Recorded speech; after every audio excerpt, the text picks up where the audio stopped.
you feel and you made a decision, hey, I'm supposed to be on this mountaintop, then you can already claim the victory now. You can allow your nervous system to feel what it feels like to be on that mountaintop now. The problem is that most people deify, meaning they make their God the mountaintop. I don't do that. Is this house dope to live in? Yes. Is it cool to have all these fancy cars? Yes.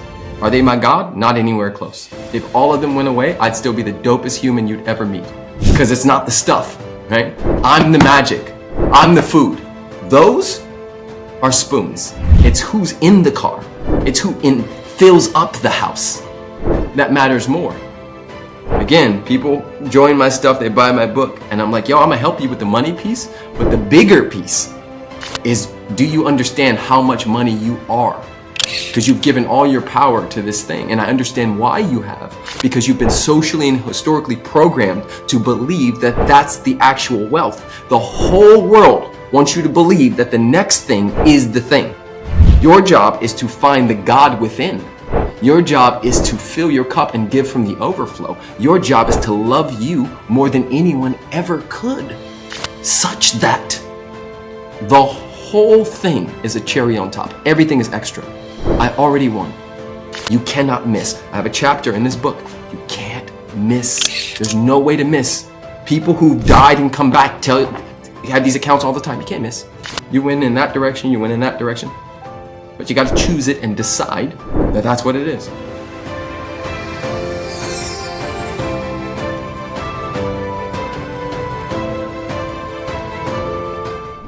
Preston Smiles, welcome back to the show. I was mentioning to you that you were on the show back in 2021, which seems like forever ago.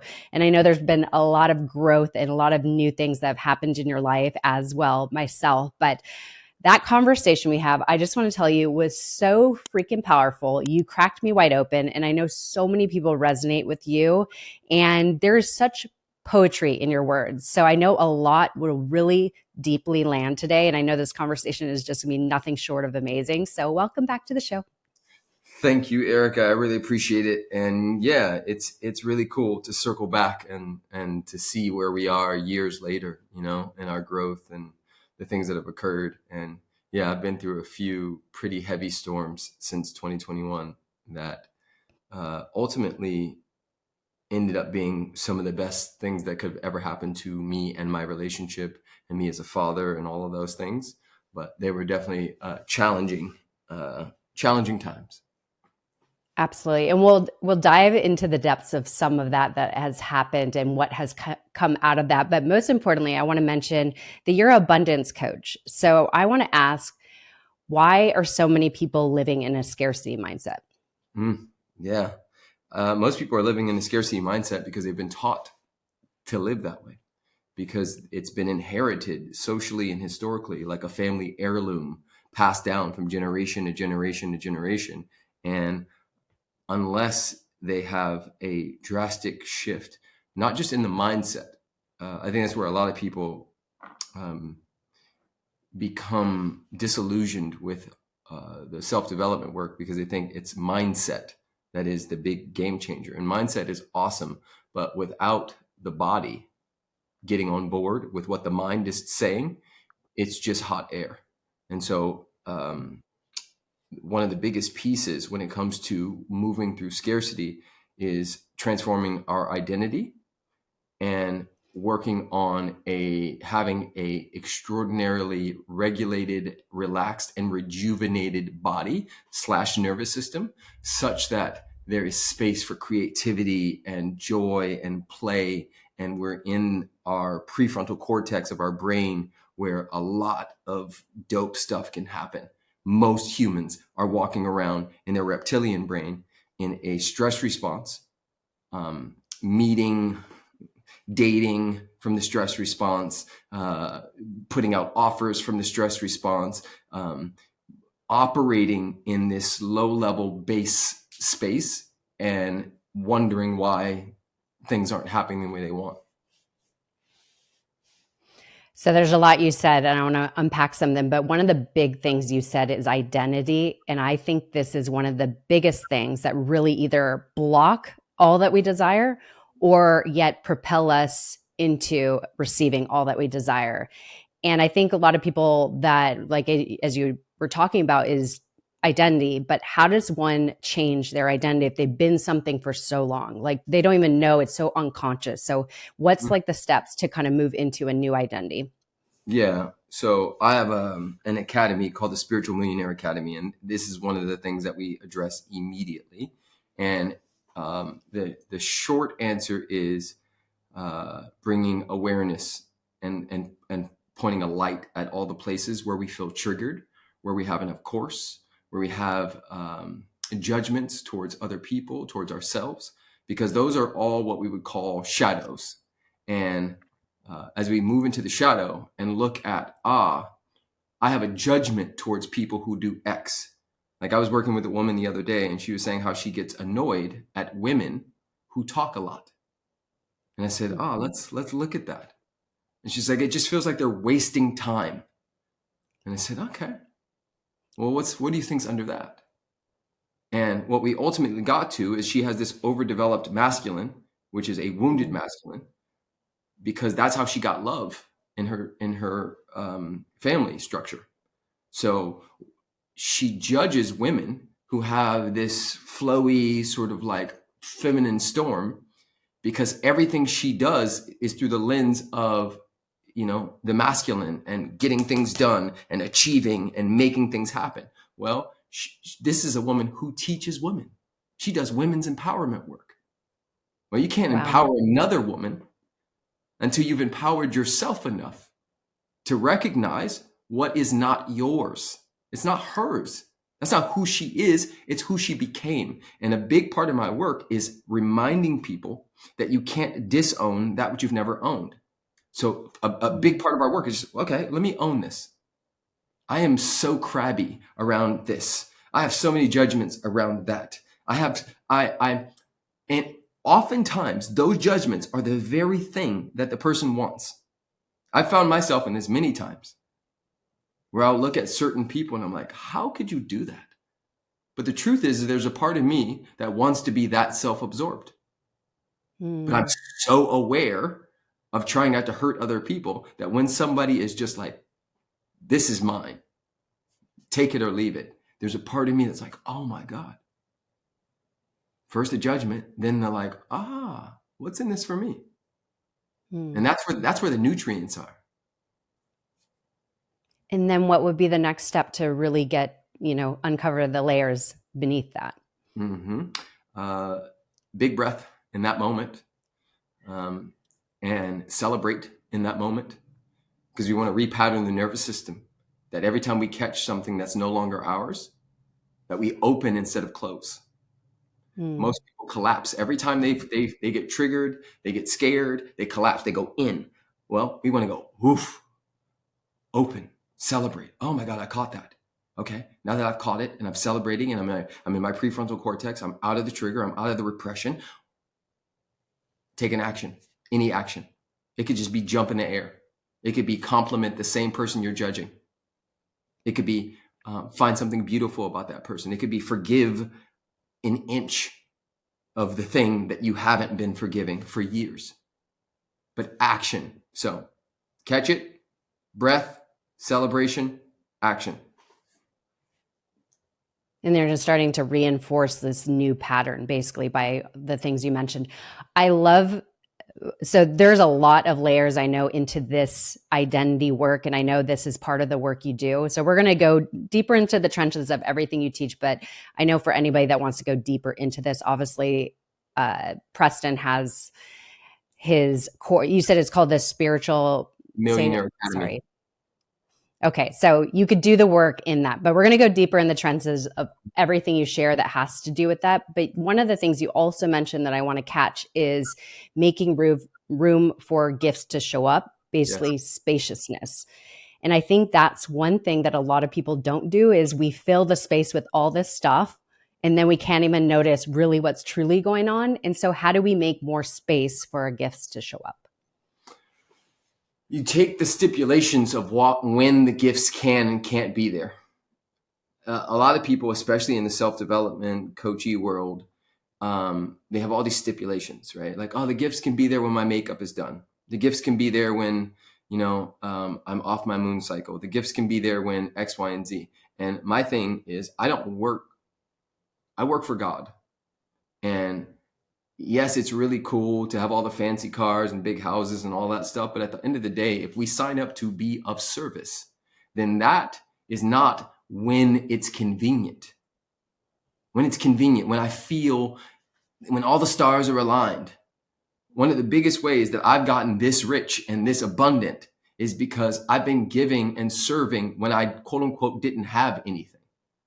Right. Back in 2006, 7, 8, 9, 10, 11, 12, and 13, when I made $0, I was one of the most giving people in the world. And guess what? When the money started flowing, just a bigger giver. So That's amazing. there's a pattern that I find people have, because a lot of people just want certain things for vanity metrics. And I'm going to eventually write a book called God in a Walmart Bathroom, because I had this moment with my kids last year, not even last year, this year, where we were leaving a park, and I was like, okay, who needs to use the bathroom? Everybody's like, not me. And I'm like, for real, who needs to use the bathroom? Not me. As soon as we get on the highway, everybody's like, I have to pee, I have to poop. And I'm like, okay. So I pull over. My wife stays in the car with the youngest one, and I take the twins and Kingston into Walmart to go to the bathroom. And we get in there in the men's restroom, and I have my daughter and the two boys, and they're like touching the walls and like looking at stuff, and like there's all these sort of what I would call like interesting characters inside of this bathroom. And then it's dirty as hell. So I bring them all into the stall, and one by one, and I'm getting one of them ready, and he touches the toilet. And I'm like, don't touch the toilet, right? And then the other ones are like, touching the walls and like trying to come in and out. And I am losing it. It's like a parent's nightmare. I am losing it. And then I have this moment where I'm like, no, you've been teaching for years to find the face of God everywhere you go. So can you find it here? Can you relax your nervous system and find the face of God in this moment? And have this be a paradise instead of a prison. Have this be a stepping stone instead of a tombstone. And so in that moment, I just relaxed my body and I said, oh my God, yes, let's make this fun. Okay, I'm going to hold each of you, and we're going to hover over the toilet, and we're going to see who can make it directly in. And it's this whole thing. And I was like, and guess what? Now nobody gets to touch the walls. Okay, it's a game called I Don't Touch the Walls. And I made the whole thing a game. And when we walked out of there, I felt completely different than when we walked in.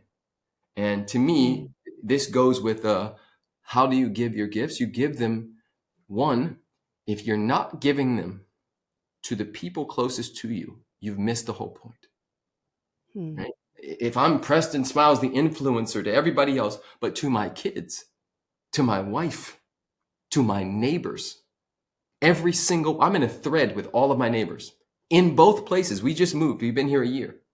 We still talk. We send memes. We joke. We hang out. We have our kids help each other. Like, if I can't do that right where I am with my sister, with my mom, then what's the point of this stuff?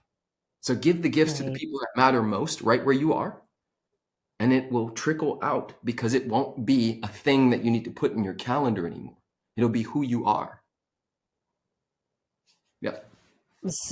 So beautiful. So seeing the face of God in everything. I know this came about in the earlier 2000s, I believe you've shared before. What does that look like? And how could we really, I love just that statement alone, because when I hear that from you, I think like there's blessings in everything around us. Like when we see a sunset, like, wow, that's God's masterpiece, number one. Or you see a beautiful fall leaf on the ground, and it's like, wow. So I love, that's what I think when you say that, but yes. How does that apply into our life? Like, what does that mean to you, and how can we take that away and really implement that into our life? Yes. So I'm not sure if I taught this in the other one, but there's something I've been doing and having my students do for years called the joy alarms.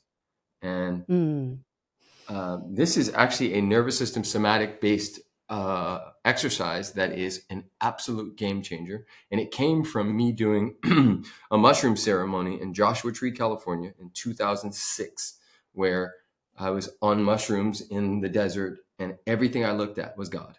I just got it. I was like, there's no place, no border, no part of the world where God isn't. It's all beauty, all magic, all perfection.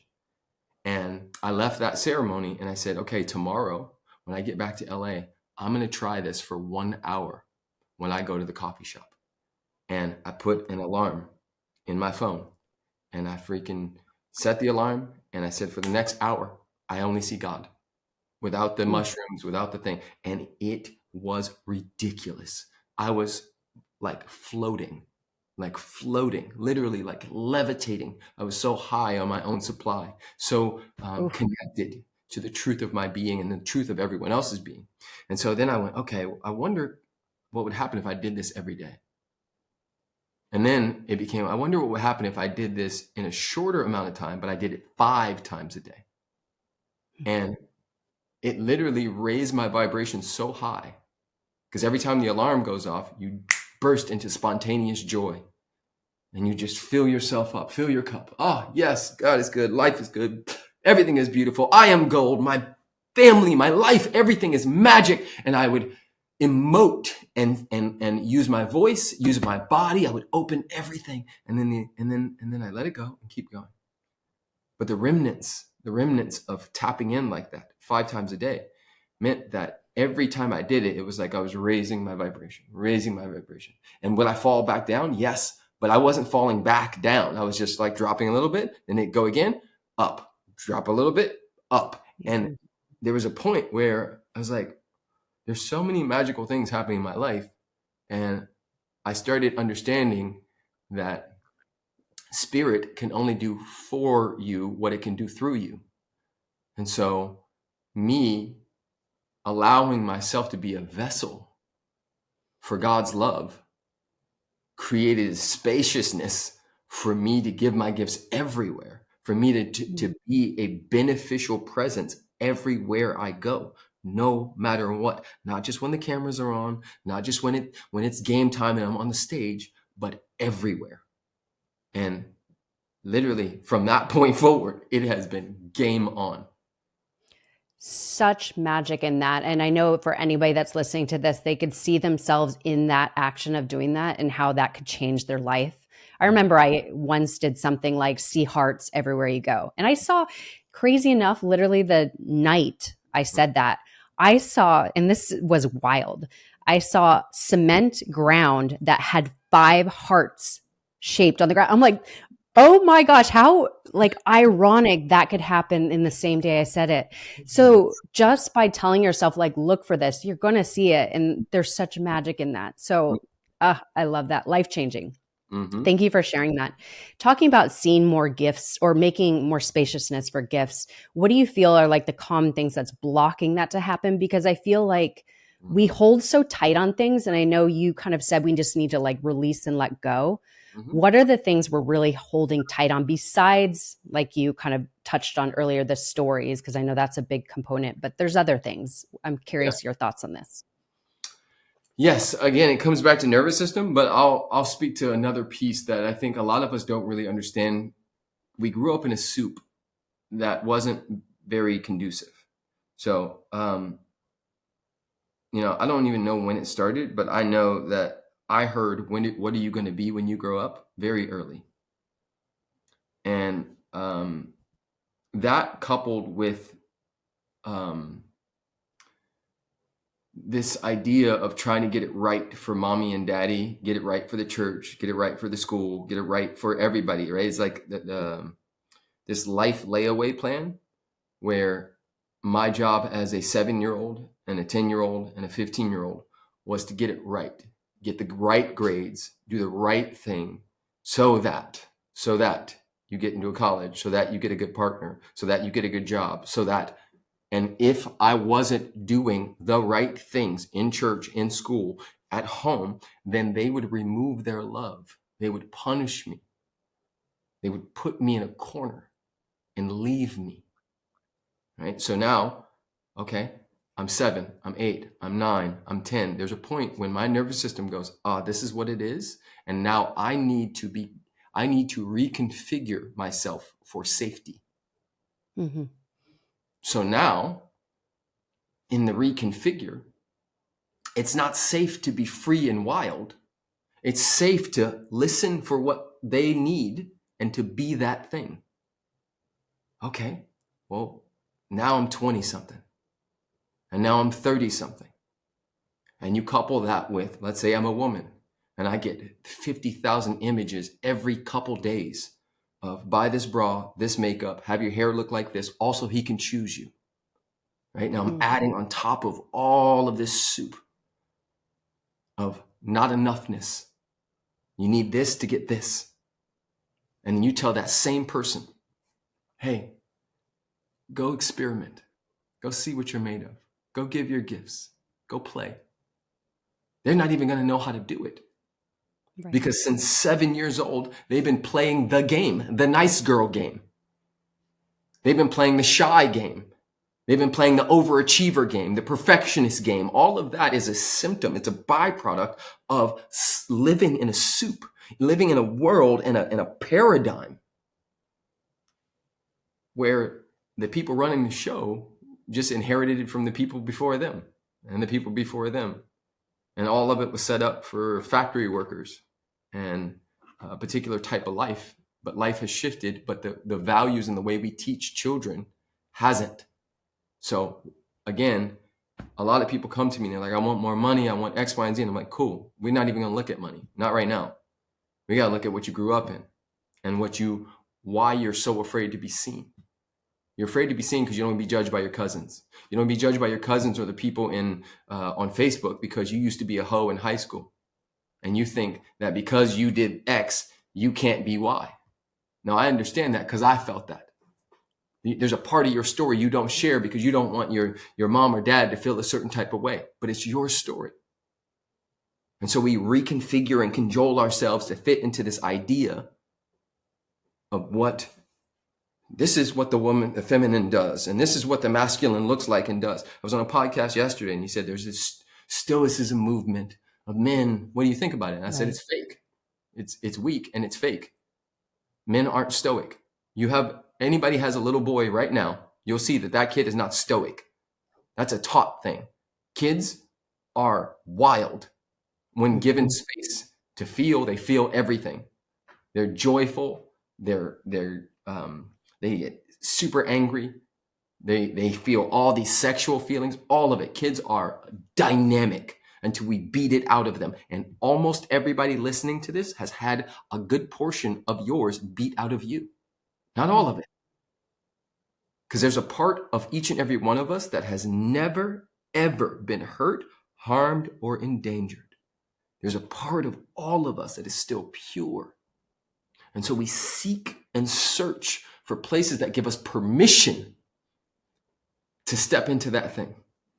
And that's what I do. Oh, so good. So good.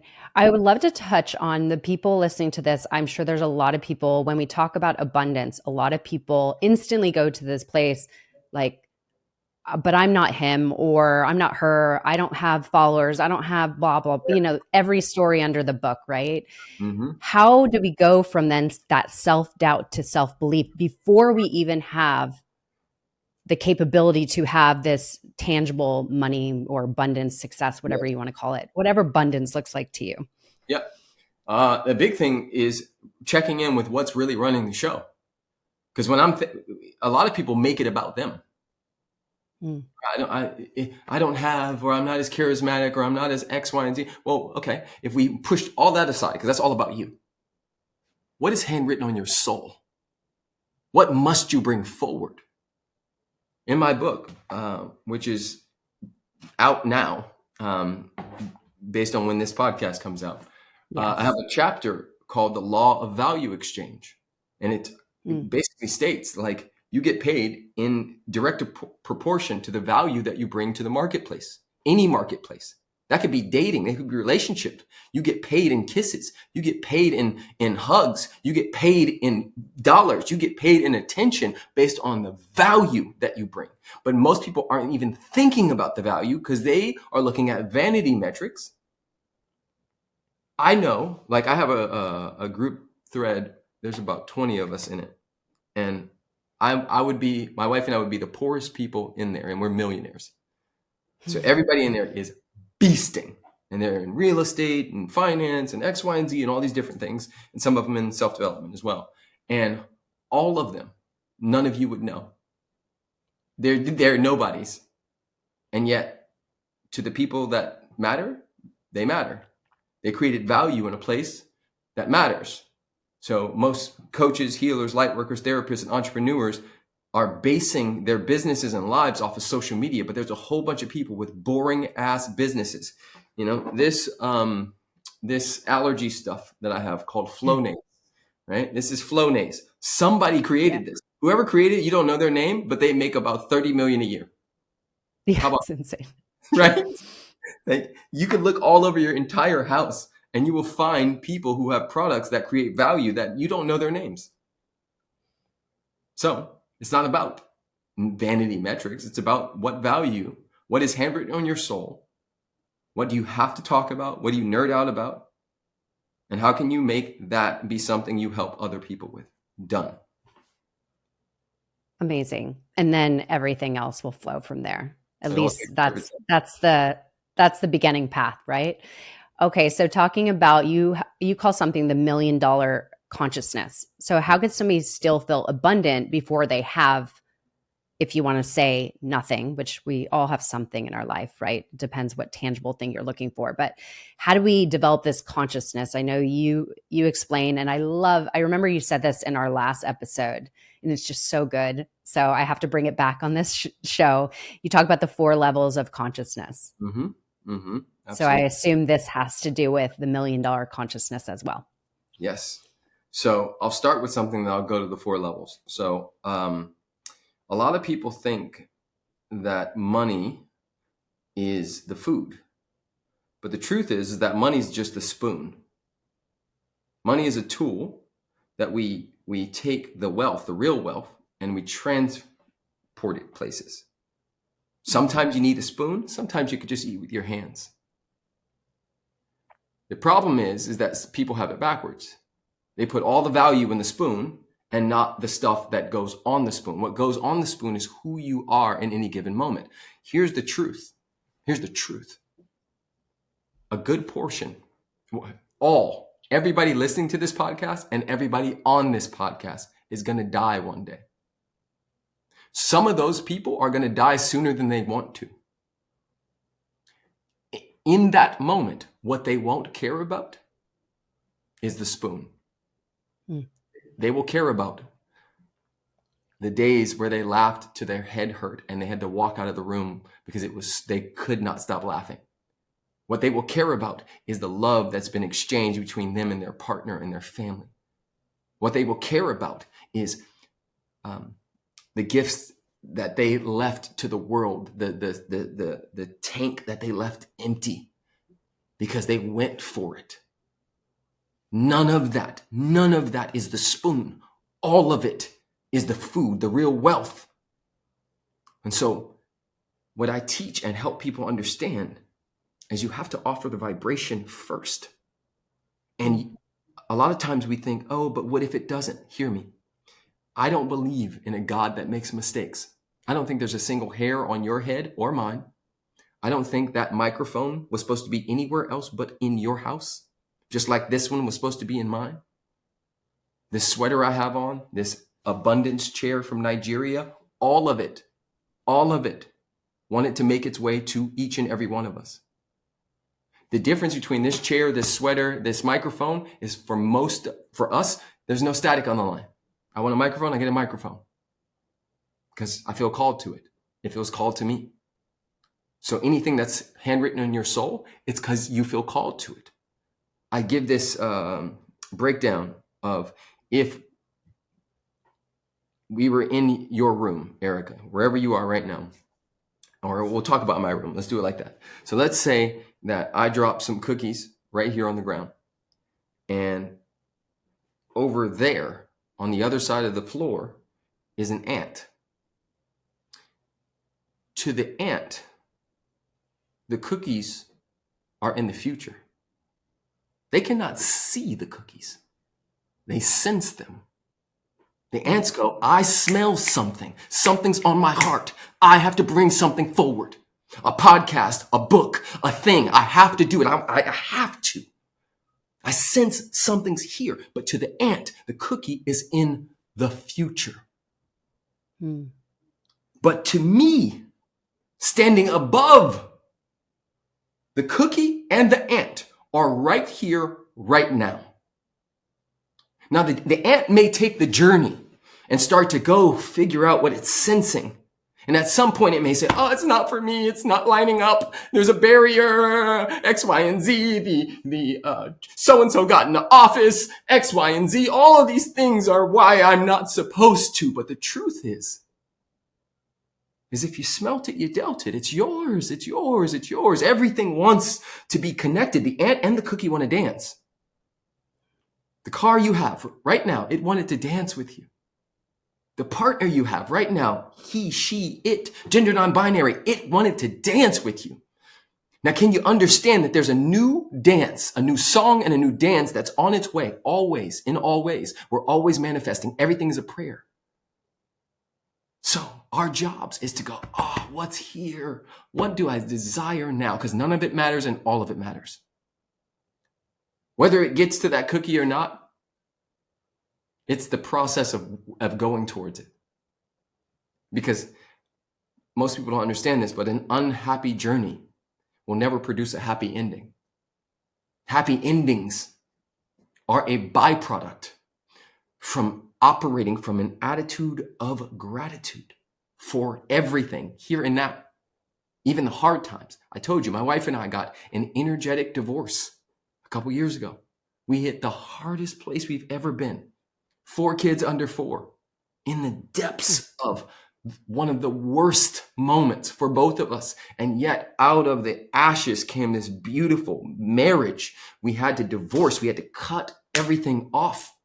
We had to decide that that one was dead and something new wanted to be born. We sensed the cookies, and the journey had to occur. So good. Oh my gosh. Okay. So power of decision. Before I go into that, I still want to hear the 4 levels of consciousness, but Yep. I have to interject with the power of decision, because I love to talk about this, because that moment you decide is so freaking powerful. It's like lighting the flame, but we have to keep it burning. So with decision, there has to be action. So as you're kind of touching on, is like, yeah, you could start to walk that way, but then you'll come in with this story, this story, this story. But if you just like decide and like cut off all possibility that it can't, or that it won't happen, but it's so hard. But what would you say to the power of decision, and how could we like be that? How could that be the firm foundation we stand on? Yeah. Going back to the nervous system, it does not know the difference between something that happened 30 years ago and 30 minutes ago or 30 seconds ago. How it registers to the nervous system is now. So if you feel and you made a decision, hey, I'm supposed to be on this mountaintop, then you can already claim the victory now. You can allow your nervous system to feel what it feels like to be on that mountaintop now. The problem is that most people deify, meaning they make their God the mountaintop. I don't do that. Is this house dope to live in? Yes. Is it cool to have all these fancy cars? Yes. Are they my God? Not anywhere close. If all of them went away, I'd still be the dopest human you'd ever meet. For sure. Because it's not the stuff, right? I'm the magic. I'm the food. Those are spoons. It's who's in the car. It's who fills up the house that matters more. Again, people join my stuff, they buy my book, and I'm like, yo, I'm gonna help you with the money piece, but the bigger piece is, do you understand how much money you are? because you've given all your power to this thing. And I understand why you have, because you've been socially and historically programmed to believe that that's the actual wealth. The whole world wants you to believe that the next thing is the thing. Your job is to find the God within. Your job is to fill your cup and give from the overflow. Your job is to love you more than anyone ever could, such that the whole thing is a cherry on top. Everything is extra. I already won. You cannot miss. I have a chapter in this book. You can't miss. There's no way to miss. People who've died and come back have these accounts all the time. You can't miss. You win. You win in that direction. You win in that direction. But you got to choose it and decide that that's what it is. And so it is, right? Mm-hmm. And so it is. Ooh, okay. So that brings me to, I've heard you say high intention, low attachments. And that's kind of what you're speaking on right now. And Yes. I think intention setting, whatever you want to call it, is so darn powerful, because again, having that deep seated why to what you're going after. I think there needs to be that for you to stay in the game. Wouldn't you say? Yes. Yes. Intention is, I went on a double date last night with this guy, Danny Morell, who's a big podcaster, and his wife. Oh, yeah. And our intention was to get to the specific restaurant, right? The intention is what starts the GPS figuring things out. And we got on the highway, and it's like 6:30 and there's traffic everywhere. The intention stays the same, but the route to get there, based on the traffic, we took another way. Then we went through a back neighborhood and we took another way. And the GPS is rerouting the entire time, but the intention stays the same. So I'm not attached to, it has to be the 35 freeway. No. However we get there, we get there. Wherever street we turn on, God. Whatever street we don't turn on, God. We can't miss. Love that. The intention remains the same. So powerful. I mean, like, seriously, take that with you as you walk into your day right now. I love that. Okay. Talking about the 4 levels of consciousness, because I love this visual of how you share this. And I think this could really change somebody's life of living with this awareness around these consciousness that we live in. So, and I learned this from my mentor, Michael Beckwith, Dr. Reverend Michael Beckwith, who is absolutely amazing, but he teaches that there's 4 levels of consciousness. The first one is to me. The second one is by me. The third one is through me. And the fourth is as me. Now I'll go back to number 1. First level of consciousness is where most people operate in the world. That is to me consciousness. That means the world is happening to me. I'm a victim because Trump got in office. I'm a victim because my husband looked at me this way. I'm a victim, everything because of the weather, because of what happened with my car, X, Y, and Z. It's all to me. The second stage, which we call creator stage, is where you get into by me consciousness. This is where you will things into existence. This is the Gary V, the Grant Cardone. I will make it happen. I will walk through a brick wall to do the damn thing. It's beautiful. But the third level, and this is the one that I do my best to operate from every single day, is through me consciousness. This is where we say, Spirit, God, Buddha, Jesus, Krishna, divine intelligence, what is the vision for my life? What would you have me do? What would you have me say? What would you have me bring forward? What wants to be birthed through me? We surrender our plan for thine plan. We say, thy will be done through me. And we move out of the way. Now that happens in the micro and that happens in the macro. I'm playing this game often. Even to write this book, Spiritual Millionaire, I had to shut down 3 programs. I quote unquote lost about $600,000 by doing so because I needed the space to write this book. And that was me being obedient to what I heard and understood was mine to bring forward. So the 4th stage is as me consciousness. This is what we call Christ consciousness or the Buddha nature. This is where and I've shared this before, it's like when you get the Holy Ghost in church, or that moment where the Molly or the mushrooms or the ayahuasca hits, and you're so high, so in the pocket, that you understand that there is nothing other than God. There's no thing to say, do, be, anything. It's all God, doing God things, isness dancing, surrendered completely, like God as me. Right? Which is a whole nother state and place to operate from. And I will not say that I do that often. I have touched that many times, but not often. Yeah. So great. I just wanted to just plug that in because it's so, so good. And I think it gives people kind of a curiosity, like where do I sit mostly, and how could I shift in maybe a different consciousness? So thank you for sharing that. Okay, so obviously you're abundance coach, but you touch on, as you kind of touched on earlier in the podcast, that there's the mind, body, soul, and you work a lot on the body. And I think somatic work is so, so important. I remember one of my top episodes early in the podcast was all about somatic work, and I was blown away how popular it was. It wasn't somebody well-known or anything, but I think that's when the talk really started happening. Like there's something happening in our body. As that book came out, The Body Keeps Score. And you talk about this so perfectly. A lot of the work that you do, you and your wife, are on the somatic work. Why is it so critical that we address what's happening in us, in our body, for that, so that we could, all the other parts work together so that we could have more abundance? Yeah, because we're threefold beings, right? We touched on it: mind, body, soul, head, heart, gut. And the body is such a complicated, but also not complicated machine.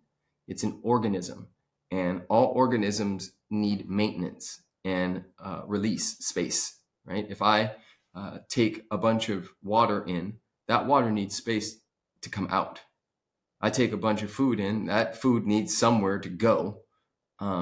And oftentimes, because of how we've been socialized and domesticated, we have a emotional hard experience, a trauma, if you may, shame, guilt. Things come up and into our bodies, and most people, instead of allowing it to complete itself, they suppress, they push it down, they move it away, they text it away, they Netflix and chill it away, they porn it away, they shop it away, they drink it away, they smoke it away, and they just try their best to push, right? It's not safe, it's not safe, it's not safe for me to be in this much grief. It's not safe for me to feel all of this sexual tension. It's not safe for me to be in this much joy because my family doesn't do joy like this.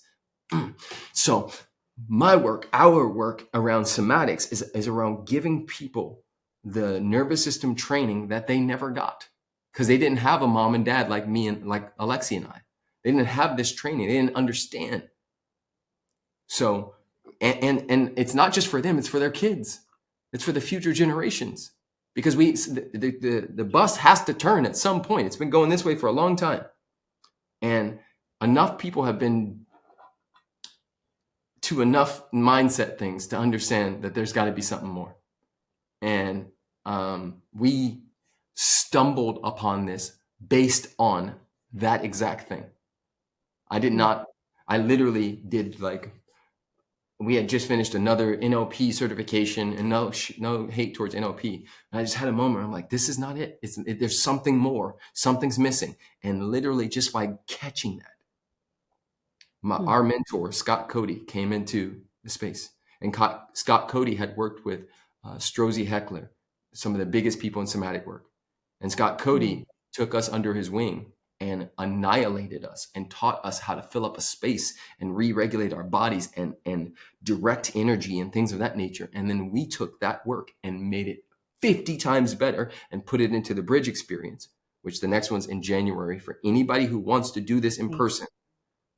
January, and then the next one's April. We sell out at 100 people. We sell out every single time. So bridgemethod.org, or get it in the show notes. But we take this work and we made it 1,000 times more dynamic and interesting and fun and scary and all the things. And we've had so many people And I'll give you an example. We've had this friend who's a big time influencer. If I said her name right now and her account, everybody would know it. She came in, she had not bled for 17 years. Her body was in a certain state, which we understood. For 17 years, she had not had a menstrual cycle. And on day 2 of bridge, she started bleeding. And I think it was 2 years later, she got pregnant. Wow. She now has a baby girl. And Wow. there's things like that, right? The body, when given an opportunity to release, and guess what? All of this. So a part of my story, I know you know parts of this, is at 25, I had a heart condition come up. And I was so scared that I didn't want to die that I went cold turkey on everything. I went from eating McDonald's and doing all kinds of like just regular American eating type things to a vegan in a day. Like I just went, nope, not going to die. Right. And then I wasn't reading any self-development or anything like that. I got a book the day I got back from the hospital called Ask and It Is Given by Jerry and Esther Hicks. And I started reading that thing and I was like, oh my God, there is an entire world. This is 2005. So this is before Instagram. It's before any of this stuff was a thing. I went so deep into my own healing journey. And then my cup got so full that I not only got better, I got way better. I aged backwards. I'm 45 and I went backwards. I looked, even right now, my skin, my vitality, everything is more than it was when I was 24. Everything. Sex better, intelligence, brain, everything works better now because of this work. And the somatic piece was the remarkable. And thank you for sharing that. Of course, it will be in the show notes. Everybody go to this. I mean, I haven't done it yet, but I'm just going to say Preston and his wife are just dynamic, incredible beings, but also I just know how powerful the somatic work is in conjunction everything else you do in this workshop. So I highly encourage you to check it out first and foremost. But I will also say Preston's story is, I mean, I know your whole story and it is so good. And we talked about it in our first episode. So that will also be in the show notes because I really encourage you to hear his full story of like where he came from, mind-blowing things that have happened to you that is just a story in itself. Honestly, it's like a movie, I would say. So I really encourage people to listen to that. There's just so much, it's so inspiring. You are so inspiring. And I just appreciate, honestly, all you share. I mean, thank goodness we have these platforms to share people's stories because they're really awe-inspiring, and yours is definitely one of those. So I would love to talk about, I want to go deeper because obviously you have your new book that just came out with the Spiritual Millionaire, Unlock the 7 Laws of Abundance. I know we touched on some of the laws, but is there any particular law you want to talk about today that could really just hit home for us today? You know, I think I already spoke about this, but I call it the law of the ant and the elephant. And what it essentially states is, from a quantum perspective and from a God perspective, an ant and an elephant are equal, right? To the human eye, we would say, oh no, elephants, they weigh more, they're bigger, therefore they are more important. But in a quantum sense, they are exactly the same. And most humans are looking for elephant moments all over their lives. And what I'm teaching through this law is to really love the details and the nuances of your current life right here, right now, not when. And by loving those ant moments, you actually set up elephant moments. People just try to skip over for instance, my wife and I have this routine where after we get the kids down for the 100th time every night, we get in the bed and we watch some type of Netflix show. And it's an exact routine because she gets in, well, I get in and she gets in the bed then she puts one of her thighs over my leg, and then I grab that thigh and I shake it a little bit, and I was like, this is mine. And then I kiss her, and then I'm like, oh, it's so exciting. And it's every day, but it's exciting every day. These are ant moments that feel like elephant moments in my consciousness, because I'm not missing that. Even today, somebody woke up and their partner died last night. Ugh. That happened today. I know. That's just so sad when you put it that way. But it's reality, and none of us know when that day is coming. You know, I was in Australia doing the bridge a couple weeks ago, and I got a message from this guy named Jackson, Australian influencer guy, tattoos everywhere, and we were voice noting back and forth. And then 3 days later, I see his Instagram pop up and say, unfortunately, Jackson has died in Turkey from a heart attack. Oh my gosh. He's 31, dead. Wow. I just was talking to him about going on the podcast, and then he just died. Sorry. Right? And it's hard for people to hear this stuff, but you need to hear it, because the things you care about ultimately do and don't matter. Like, I'm so happy that Steve Jobs created iPhones and all that stuff, but I wonder how his kids felt. I wonder how he felt a couple days, a couple minutes, a couple hours before that last breath. Did I do the right thing? The right thing for my family. I get it, right? Global family, we're all one, etc. But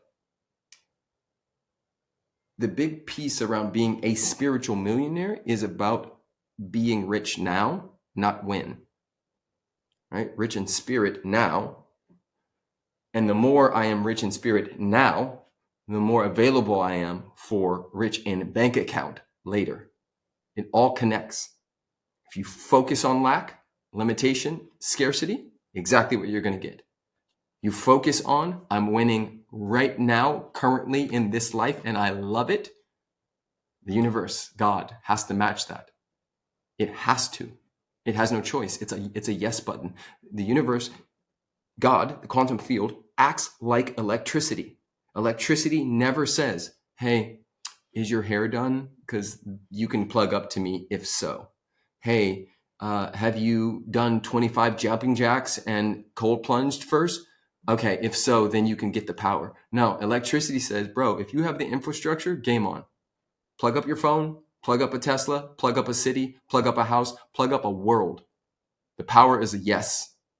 Infrastructure. Build a body that can hold it, and you can have it. I'm going to say that line one more time. Build a body that can hold it, and you can have it.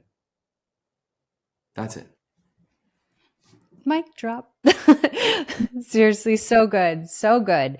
Okay, Preston, I want to know, what's your rituals or some practices you implement in your every single day that is a non-negotiable that helps you live with abundance every day, every moment?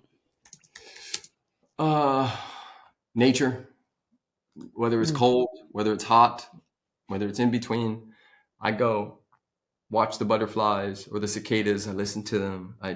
I remember that we aren't separate from it by putting myself in it. It's so easy to be in front of screens all day, every day, nonstop. You know, I've caught myself many times taking my phone to the bathroom, and I'm like, stop. Just we all do.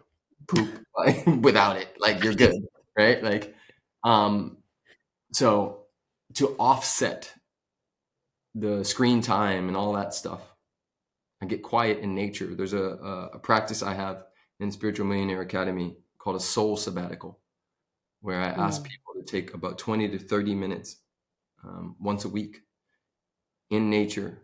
No journal, no phone, no nothing. Just listen, be, sit still.